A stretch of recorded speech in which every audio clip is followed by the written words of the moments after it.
中山講樓記，我係你嘅老友記俊哥。依家俊哥咧就係身處呢個博覽中心啦。呢度係我哋嘅深中跨市公交嘅始發站，亦都係終點站。好多香港朋友翻嚟都係依家搭公交嚟到呢度。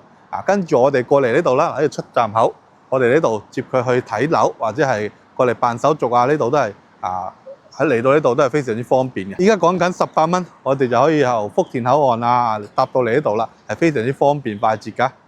咁今期咧，俊哥唔係同大家講呢個跨市公交，而係同大家喺度實測翻去呢個沙溪嘅金溪龍澤花園呢度要幾耐啦？因為近期都好多朋友仔揀咗去買咗去金溪龍澤花園嘅，而且今期俊哥仲有一個特別任務，因為上個月啦，我哋有朋友仔買咗金溪7棟嘅，而今個月佢呢度推出咗12棟。價錢竟然平咗成1000蚊一方，咁依家客戶咧就係有投訴啦。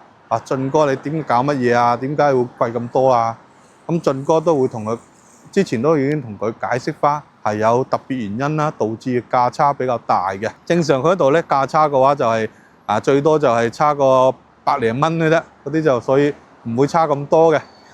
咁俊哥咧就今期帶大家去實際拆解翻，究竟佢有咩因素會導致佢價差會咁大，大家一定唔好行開，一定睇到最後，因為嘅話真係有個特別原因係導致咁大嘅差價。咁我依家睇翻啲時間啦，依家就係13點54分，即係1點54分，差唔多2點時間。我哋依家實測過去要幾耐？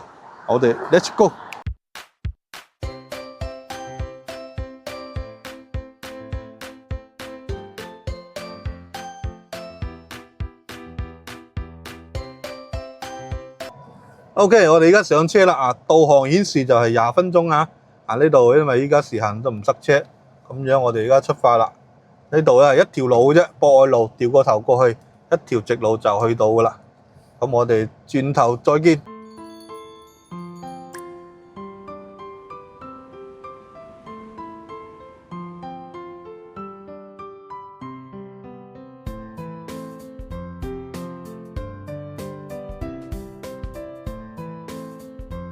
咁我哋講翻沙溪啦，其實沙溪咧就係一個服裝起家嘅鎮區啦。佢係之前係幫好多人加工啊，跟住就到自己係做呢個牛仔啦，同埋 T 恤啦，呢兩大細分啦。呢個都係好出名嘅，好似夏湖世家呢啲係 T 恤嘅代表啦，都係好出名噶啦。跟住仲有沙溪咧，仲有一個標籤咧，就係食嘢嘅鋪頭好多。沙溪人其實係好識整嘢食，呢啲小食啊，同埋沙溪角仔、金渣鹹煎餅呢啲。沙溪嘅話仲有牛肉啦，牛肉都係有屠宰場嘛，有屠宰場都好多人過嚟買新鮮牛肉啦，打邊爐啦。呢邊對面就係金溪龍澤啦。我哋依家就佢正對面就公安局啦，呢啲。同埋銀行各方面嘅呢啲商工聯會呢啲都係政府嘅機構或者係啲事業單位。跟住呢度入去咧就呢度入去前邊就有一個街市啦，應該叫龍都街市，就喺對面。我哋過咗馬路過嚟係幾百米嘅啫。呢度都係啲沙溪嘅舊區啦。都好多啲自建房，下邊都係開滿商鋪嘅，所以佢呢度商業氣氛都好濃厚嘅。基本上你生活上所需嘅店鋪都係應有盡有噶啦，都係生活係好便利。不過呢度咧，老實講啦，呢度咧就係外地人比較多啲，啲人電雞都係開電雞出入，佢個交通嘅文明程度嘅話就有待提高。好啦，依家就俊哥就嚟到金溪龍澤嘅屋苑入邊啦。其實睇翻呢個佢個綠化都做得唔錯嘅。佢係一圈，一共係12棟，圍咗一圈嘅，由1、2、3、4、5、6、7、8、9、10圍咗一圈。佢12棟咧，其實係去喺邊角位嗰個係單邊位嚟嘅，都係冇遮擋嘅。咁我哋睇翻啦，環境係唔錯嘅。呢度都係。依家我哋係工作日啦，工作日嘅話呢度都係冇乜裝修噪音，所以買精裝樓就有咁好處，唔怕話會嘈生晒。有啲裝修噪音，佢個綠化都係鳥語花香啦。咁我哋行翻個12棟嗰度啦。呢個咁同大家講翻啦，其實依家俊哥拍攝咧可以一般係分4部分啦。第一部分係片頭或者片尾，同大家講翻小區呢度嘅配套啦。跟住咧，我哋又上去介紹翻啦，因為咧俊哥作為嗰個本地人，同呢度嘅配套啊，無論中山邊度地方都比較熟噶啦。第二個咧就係同大家講翻呢個戶型啊，特別係採光啊，各方面嘅通風啊，呢啲都係比較注重嘅點。因為俊哥作為一個監理師，可以從另外嘅角度同大家講翻我哋買樓係要注重啲乜嘢咯。如果你哋買貴嘅，我哋可以原銀奉還，再會送翻1萬蚊嘅家電大禮包俾你都冇問題。呢個係俊哥嘅保證啊，價錢絕對唔會俾大家買貴。仲有啦，第四個嘅話，我哋都會講翻啲好嘅呢個吸引你嘅點，同埋不利因素都會同你一一拆解翻。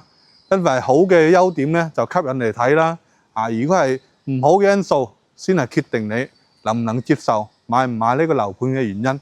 所以大家一定要係俾啲耐心睇埋成條片啦。究竟睇下自己對呢個樓盤係認唔認可？如果 OK 嘅，可以聯繫俊哥，我哋有專車可以帶你喺度睇實地考察㗎。咁我哋就差唔多上到去啦。我哋上去實地為大家講解翻佢呢個樓宇係點樣，跟住係佢嘅樣板間交標各方面係點樣啦。咁我哋轉個鏡頭再見。好，話咁快，我哋就上到嚟佢哋個12棟29樓呢度頂樓睇翻呢個交標樣板間。咁佢呢度咧就係2梯4伙佈局啦。前邊2個單位就係99嘅，東南向同埋西南向。跟住咧呢兩邊咧就係一個95嘅同埋一個117嘅，都係嗰個117就4房啦，95就3房嘅。咁依家就帶大家睇翻呢個95嘅3房2衛嘅佈局先。咁佢呢度咧有一個私家走廊俾你啦。呢度嘅話就係可以有個自己嘅空間啦。入到嚟嘅話就係一個入戶花園啦。呢度都係贈送俾你啊。我哋可以放鞋櫃呢啲都可以 set 喺出邊噶啦。咁跟住入到嚟呢度咧，我哋呢度都係啦，所見即所得啦。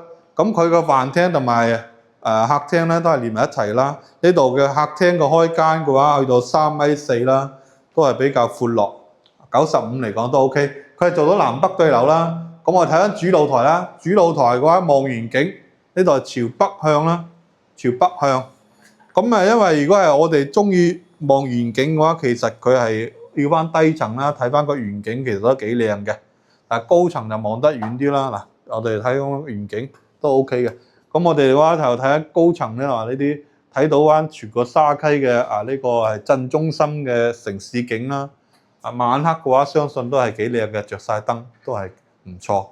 咁我睇翻啦，嗱呢度交標佢有埋風管機俾你嘅。佢呢度都係好有誠意啦。點講咧？呢度嘅話最低嘅話7000幾啦。呢個咁嘅裝修交標嚟講都算唔錯，因為俊哥呢度都驗過好多套。無論係前邊嘅1期嘅3、4、5棟啦，都驗咗好多。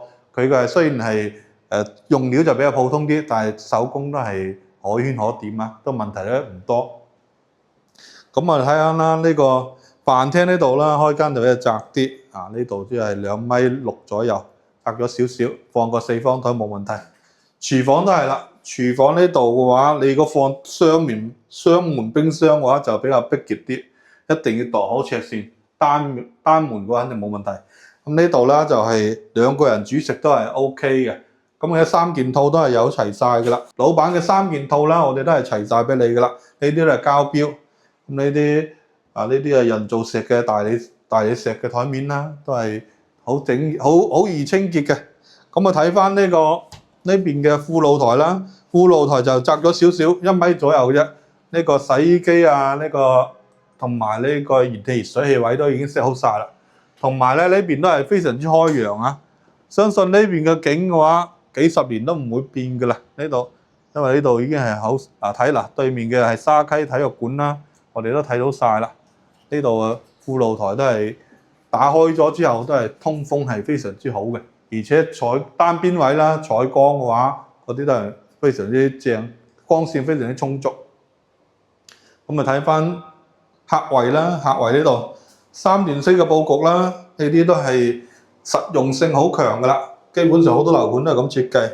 咁呢度都係1.2米左右，呢個浴缸嘅話都係夠晒實用嘅。咁我哋睇翻房間呢邊，哇呢邊我哋睇緊左邊呢個客房啦，呢個其實有驚喜喎。本身呢個係露台嚟嘅，半買半送，但係佢封咗窗之後有270度，呢個視野真係無可無敵啊！呢個西南向，但係西南向咯，佢係下晝嘅話有啲西斜，佢就肯定如果係夏天嚟講嘅話，分度比較高，一定要做翻好隔熱防曬啊！不過呢度晚黑坐喺度真係好正，呢個景都係好唔錯。咁我哋再睇翻望遠景嘅呢邊嘅客房啦。呢度咧都係你飄窗位，佢幫唔到咧。飄窗位幫唔到，佢就係空間感就細咗少少。但呢個擺個5尺床啊，呢啲都係冇問題嘅。我哋要利用翻嗰個飄台位啦。最後睇下主人房啦，有冇驚喜俾到我哋？咁啊睇下呢個主圍呢度菱形企缸嘅話都唔算細啊。呢個空間都唔錯，都係勝在夠實用。因為佢畢竟係95方呢個單位，呢度3代住宅嚟講，佢呢度都係啦。如果係打到個飄台嘅話，空間梗會大好多。主人房嘅話，你如果係做翻個5尺床，做埋衣櫃嘅話，都比較逼傑㗎啦。嗰啲我哋就要睇下自己 design 翻啦。不過好處咧都係一樣，佢做咗270度嘅採光啊。呢個窗嘅話，視野啊、採光都係非常之正，都係好唔錯。咁啊，最主要睇翻價錢啦。佢呢度95方嘅單位，原總價喺130萬，現時只需要80萬，首期12萬，月供只需要2800蚊。哇！2800蚊你就可以擁有呢個現樓精裝交付，帶埋風管機嘅1000尺單位俾你啦。而且經我哋星圖房產成交客戶啦，我哋仲會回贈38000蚊現金俾你，而且仲送埋全屋家私啊！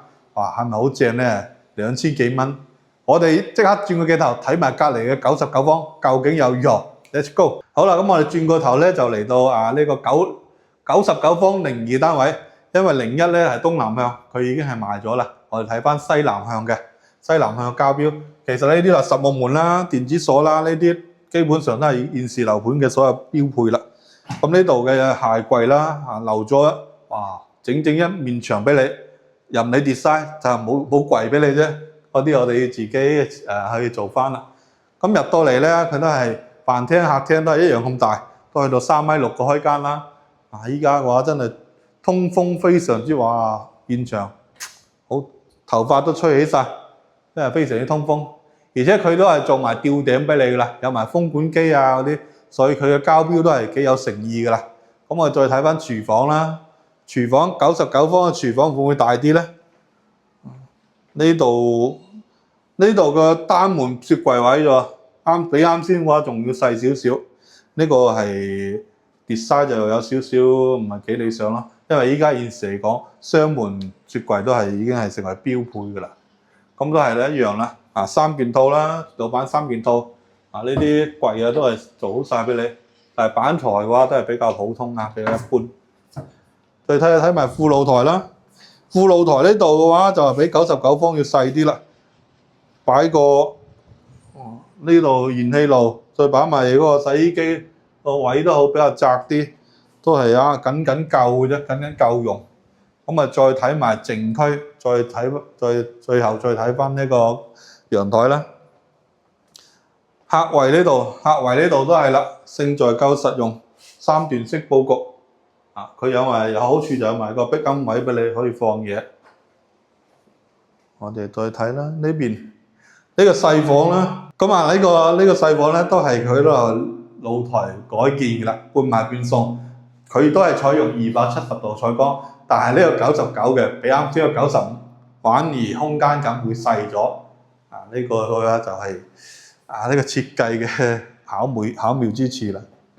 咁睇翻呢個啦，呢個老人房啦，佢嘅好處咧就連通翻呢個陽台啦，咁我哋後期可以封翻佢就得，或者唔封行出去嘅話都係好舒服嘅。老人家住喺度都好方便啦，都係正常嘅佈局，擺個5尺床呢啲。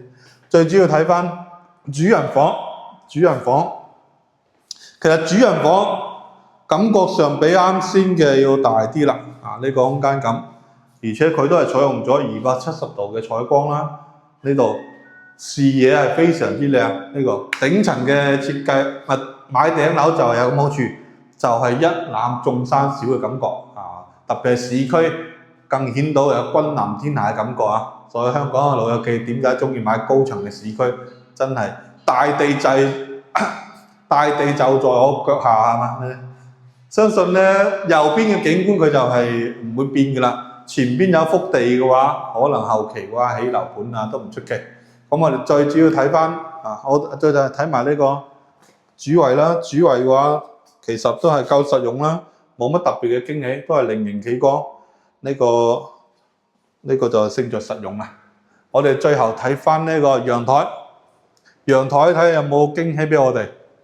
陽台呢度咧，佢因為佢係連通翻呢個客房呢邊，闊度長度足有去到6米幾、6米半嘅，所以係話呢度係陽台係幾唔錯嘅。景觀嘅話，我哋頂樓望翻出去感覺都係非常之正呢度係咪好正咧？每晚收工翻嚟望住下邊嘅萬家燈火，真係好自然、好放鬆嘅。但係呢度咧，佢西南位咧就呢個柱位有呢條柱位擋住，佢東南位咧就冇呢條柱㗎，更加之開揚。呢個原來總價咧就係125萬嘅，現時總價只需要75萬，首付11萬，月供只需要2600蚊，你就可以擁有呢個過千尺嘅現樓精裝，帶埋風管機俾你。真係以前真係諗都唔敢諗啊！依家2000零蚊就有過千尺嘅大單位啦。咁經過我哋星途房產成家客戶啦，我哋都會回贈38000蚊現金俾你，直女輕鬆上車啦，仲會送你全屋嘅家私禮包，係咪好正咧？如果有興趣嘅，即刻可以聯繫翻俊哥啊！咁如果係有興趣睇樓嘅朋友，如果係關注開呢個樓盤朋友，有興趣睇樓嘅，可以添加翻上邊嘅 QR code 聯繫翻俊哥，我哋有專門嘅7人車去香港各區任何地方接你哋實地考察㗎。咁我哋分析翻呢個樓盤嘅特別係12棟呢度點解賣得比7棟要平咁多呢？7棟當時客戶買上個月買都去到8400幾一方，足比呢度貴咗成1000蚊一方。我哋就睇翻下邊啦，其實我哋攝影師睇下鏡頭啦，下邊呢個就係呢個佢賣得平嘅最主要原因啦，因為呢個變電站嘅原因啦，係啱啱喺正12棟嘅對面。如果你住低層嘅話，就對咗正噶啦，所以呢個原因先導致佢係賣到咁平。咁變電站其實係有咩唔好呢？響呢個輻射嚟講，有啲人就講輻射。其實輻射嘅話，佢可能係比手機更加低呢個輻射，所以對人體嘅健康係唔係話產生非常之大影響，影響係好細啫。點解佢都係賣得咁平？最主要電流聲，我哋晚黑嘅話特別係對啲淺睡或者係對啲老人家嚟講，佢係有啲電頻聲嘅話，會影響到瞓覺。好似啲蚊，就啲蚊嘅話，俊哥對呢啲夜晚有蚊喺度飛嚟飛去，呢啲聲低頻聲嘅話，都非常之真係非常之辛苦，我覺得。反而嘈嘅話，仲冇咁辛苦。啲低頻聲導致你成個人都精神衰弱咁嘅感覺，所以呢個變電站係最大嘅因素。其他嘅話係垃圾房其他嗰啲每個小區都有㗎啦。無論係香港人啦，同埋呢個廣東人嘅風水學嚟講咧，呢個電咧都對風水嚟講係有一定嘅破壞作用好導致你後期嘅保值率就好，慢慢出去接手嘅人都唔多。好啦，依家就俊哥就同大家講翻最後總結啦。究竟我哋金溪龍澤值唔值得我哋入手呢？首先講翻啦，如果以7000幾蚊嘅單價嚟講，中山嚟講，現樓帶精裝而且有埋風管機俾你嘅，呢啲樓盤都好少啦。而且呢個樓盤咧位於沙溪鎮中心嘅地段去到博覽中心只需要15分鐘啦。附近嘅配套係應有盡有嘅，街市啊、超市啊、呢個行政服務中心啊、醫院啊各方面都有。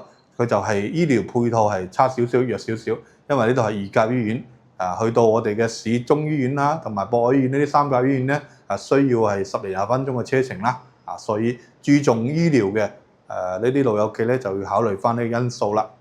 咁最後講翻呢個屋苑嘅優缺點啦，其實優缺點都係好明顯㗎。優點咧就係配套唔錯啦，配套價錢係比較正啦，價錢比較平啦。而啲戶型依家都係比較多選擇嘅，由3房到4房。南北對流都有得選擇。咁咧就係缺點方面啦，缺點咧就係首先咧就係佢呢度，佢呢個屋苑咧就係密度比較高啦，去到3.0嘅密度，佢啲樓咧就比較逼啲嘅。佢圍咗一圈，而且嘅話佢就係一期嗰邊就係靠個大馬路寶珠西路啦，佢外邊嗰啲全部都係有啲道路圍住。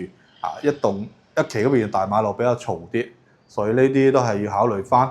最主要後邊咧12棟啦，如果係要買12棟，因為價錢平嘅，要買12棟嘅老友記，我哋一定睇翻呢個你認為睇下呢個變電站對你有冇影響啦。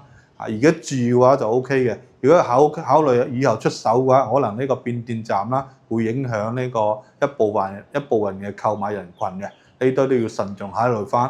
如果我哋唔要12棟，可以揀兩其他樓層啦。後期12棟如果賣得差唔多啦，佢相信仲會推出8、90呢啲都仲有一定貨源嘅。咁好啦，依家今期就幫大家實地考察翻呢個金溪龍澤花園啦。如果係有關注喺你屋苑嘅朋友嘅，有任何問題都可以私信翻俾俊哥可以添加翻上邊嘅 QR code聯繫翻俊哥。如果係有想過嚟考察嘅，實地考察嘅，都可以聯繫俊哥。我哋有專門嘅7人車喺香港各區任何地方接你過嚟考察嘅。咁都係嗰句啦，大家如果未訂閱翻我哋 channel 嘅，可以俾個 like 訂閱翻我哋 channel。你哋嘅訂閱先係我哋呢個拍攝嘅最大動力。咁我哋下期再見啦。